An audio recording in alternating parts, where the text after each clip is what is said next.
আমরা এখন দেখব মূসক 6.2 সেলস রেজিস্টার এবং মূসক 6.3 ভ্যাট চালানপত্র বা ট্যাক্স ইনভয়েস কিভাবে ফিল আপ করতে হয়। এই দুটি ফর্মের ফিল আপ আমরা একসাথে দেখব, কারণ হলো এই দুটি একটি আরেকটার সাথে ইন্টার রিলেটেড এবং ডিপেন্ডেন্সি আছে। প্রথমে আমরা দেখব মূসক 6.2 মানে বিক্রয় বহি বা সেলস রেজিস্টার কিভাবে ফিল আপ করতে হয়। প্রথমে আমাকে যেই প্রতিষ্ঠানের হয়ে বা অর্গানাইজেশনের হয়ে আমি এই বিক্রয় বহি বা সেলস রেজিস্টার মেনটেন করছি তার নাম, ঠিকানা এবং বিন নাম্বার আমাকে লিখতে হবে।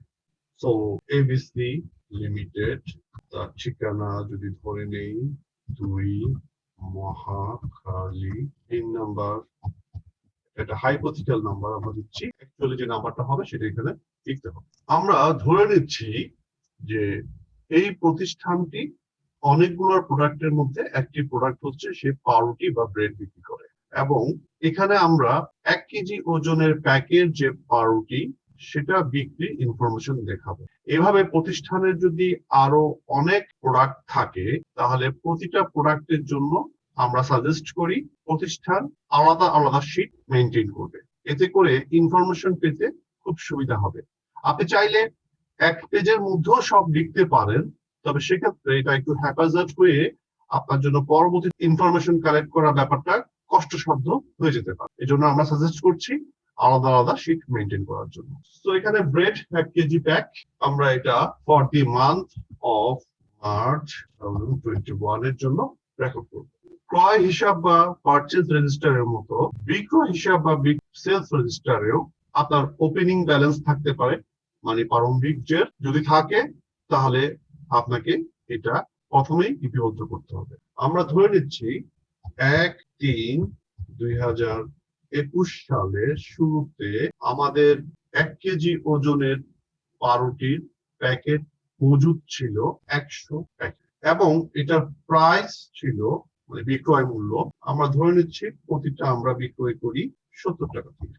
তাহলে টোটাল আমার 7,000 টাকার মূল্যের পাউরুটি মজুদ ছিল, এবং 1 তারিখে আমাদের যদি প্রান্তিক জের বা ক্লোজিং স্টক চিন্তা করি তাহলে সেম ইনফরমেশনই আসবে।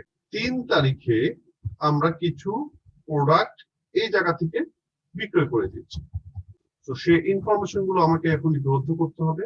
যিনি আমার কাছ থেকে কিনেছেন তার ইনফরমেশন নাম আমাকে এখানে দিতে হবে।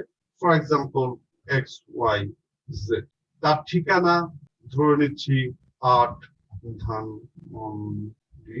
XYZ এর যে বিন নাম্বার সেটাও আমাকে এখানে লিখতে হবে, সেটাই অ্যাকচুয়াল, সেটা লিখবো। দেন আমি যেহেতু ভ্যাটেবল গুডস বিক্রি করছি আমাকে কিন্তু একটি চালানপত্র দিতে হবে। সেই চালানপত্রটি আমি এখন প্রিপেয়ার করে দেখব। এটা হচ্ছে একটি ভ্যাট চালানপত্র বা ট্যাক্স ইনভয়েস, যেটা আপনাকে ভ্যাটেবল গুডস অথবা সার্ভিস প্রোভাইড করলে দিতে হয়। আমাদের এই এক্সাম্পলে বিক্রেতা হলো মানে আমি যে বিক্রি করছি, তো আমার নাম এবিসি লিমিটেড, আমার বিএন নাম্বার এবং ঠিকানা এখানে আমাকে। ক্রেতার নাম আমরা জানি যে আমরা বিক্রি করছি XYZ এর কাছে। বিক্রেতার যে বিন নাম্বার সেটাও আমাকে এখানে লিপিবদ্ধ করতে হবে। বিক্রেতার যে ঠিকানা নিয়ে আসতে হবে। সরবরাহের গন্তব্যস্থল তাহলে ধানমন্ডি, ওই ঠিকানাটা লিখতে হবে, সরবরাহের গন্তব্যস্থল আর ধানমন্ডি। যানবাহনের প্রকৃতি ধরে নিচ্ছি পিকআপে আমরা পাঠাচ্ছি, যেটা নাম্বার দেওয়া আছে আমাকে এখানে। আমরা ধরে নিচ্ছি এটাই আমাদের প্রথম চালানপত্র, অথবা যে কোনো নাম্বার হতে পারে। ফর এক্সাম্পল এই চালানপত্রের নাম্বার হচ্ছে 435। আমরা আজকে বিক্রি করছি, সো 3 তারিখ মার্চ মাস 2021। ইস্যুর সময় ফর এক্সাম্পল 16:56। তো আমার এখানে লেখা শেষ হয়ে গেল। এবার আমাকে লিখতে হবে যে প্রোডাক্টটি আমি বিক্রি করছি সেটার ইনফরমেশন, কতখানি বিক্রি করেছি সেই ইনফরমেশন আমরা এখানে দিয়েছি। তো এখানে আমরা চালানপত্রের বিবরণ নাম্বার পেয়ে গিয়েছি, নাম্বারটা ছিল 435, সো 435 এবং তারিখ 03/2017।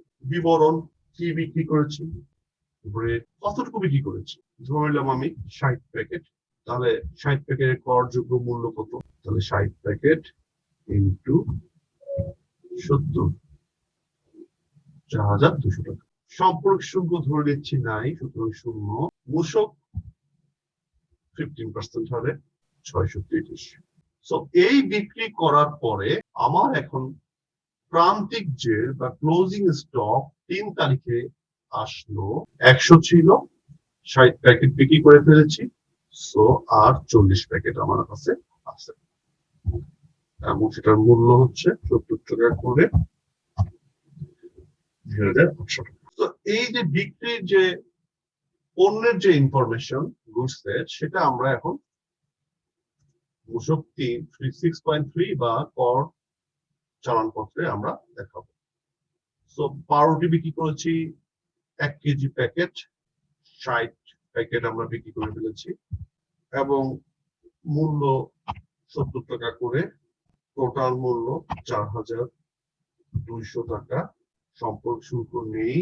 মূল্য সংযোজনের হার বা ভ্যাটের পার্সেন্টেজ 15%। সুতরাং আমার ভ্যাটের অ্যামাউন্ট হচ্ছে 630 টাকা। 630। টোটাল মূল্য তাহলে কত? 4,830। 4,830 টাকা। সুতরাং ইনফরমেশনটা এখানে ফিল আপ করা হলো। তারপর এখানে আমি মোট হিসাবটা এখানে লিখে দিব এবং এটি কোম্পানির বা অর্গানাইজেশনের দায়িত্বপ্রাপ্ত বা অথরাইজ ব্যক্তি এটা ফিল আপ করবে, তার নাম লিখবে, তার পজিশন লিখবে, স্বাক্ষর করবে। কোম্পানি সিল দিয়ে যখন এটা ক্রেতার কাছে পাঠিয়ে দিবে, তখন এটা একটি কর চালানপত্র বা ট্যাক্স ইনভয়েস অথবা ভ্যাট চালানপত্র অথবা মূসক 6.3 যা বলেন কিনা কেন, এটা হয়ে গেল। এখন আমরা দেখি, ধরে নিচ্ছি 7 তারিখে এসে কোম্পানি বা অর্গানাইজেশন নতুন প্রোডাকশন করেছে, 200 প্যাকেট প্রোডাকশন করেছে। আমরা মূল্য ধরে নিচ্ছি 70 টাকা করেই আছে। তো এটা হলো তার নতুন উৎপাদন এই মান্থে।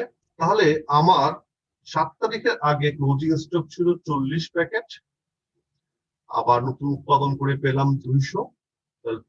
মোট উৎপাদিত পণ্য 7 তারিখে আমার হলো 240 প্যাকেট। তাহলে আমার প্রাইস 70 টাকা করে যদি ধরি,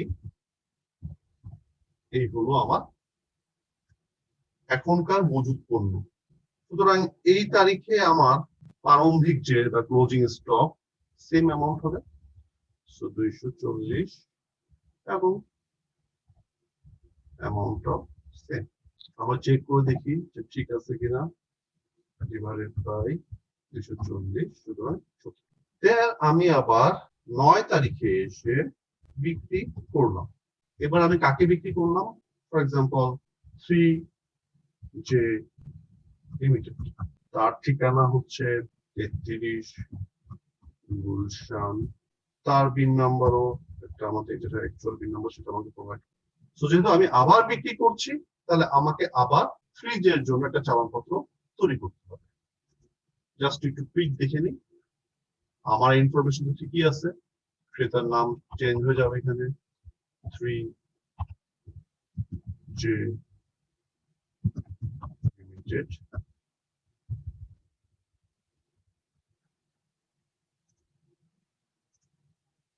লিমিটেড।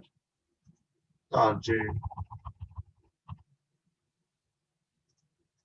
বিন নাম্বার সেটাও আমাকে নিয়ে আসতে হবে। বিন নাম্বার দিয়ে দিলাম, ঠিকানা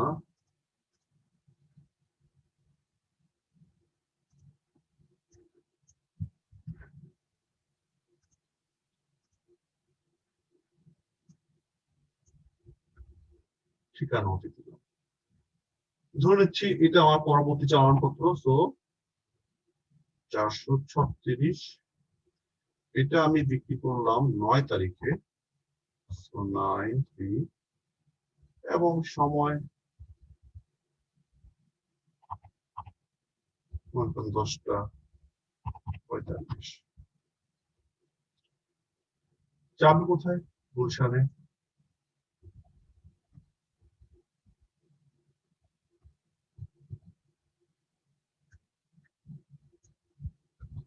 গুলশান দিয়ে দিলাম। এবারও আমি পিক আপেই পাঠাচ্ছি, তবে এবার পিক আপের নাম্বারটা চেঞ্জ হয়ে গেল, মনে করেন যে পুরোটা নাম্বার।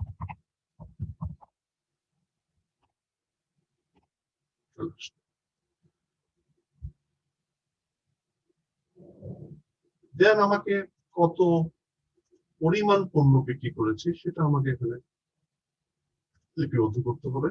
তো চালানপত্রের নাম্বার 436, তারিখ 9/3/2021, রেডি বিক্রি করেছি, ওনার কাছে আমি বিক্রি করেছি for example 120 packet. So 120 packet যদি আমি 70 টাকা করে বিক্রি করি তাহলে এই হলো আমার ভ্যালু। সো 240 প্যাকেটের মধ্যে আমি 120 প্যাকেট বিক্রি করে ফেলেছি, আর ভ্যাটের অ্যামাউন্টটা তাহলে 1260 টাকা। আর 120 প্যাকেট বিক্রি করে ফেলার পরে আমার আরো 120 প্যাকেট রয়ে গেছে। সো এই হলো আমার ক্লোজিং স্টক। এখন এই ইনফরমেশনটাকে আমার মূসক 6.3 তে লিখতে হবে। সব ইনফরমেশন মোটামুটি ঠিকই আছে। 120 প্যাকেট, 70 টাকা দাম, সো এটা হয়ে যাবে 8,400। ভ্যাটের পরিমাণ 1260, টোটাল তাহলে 9,660।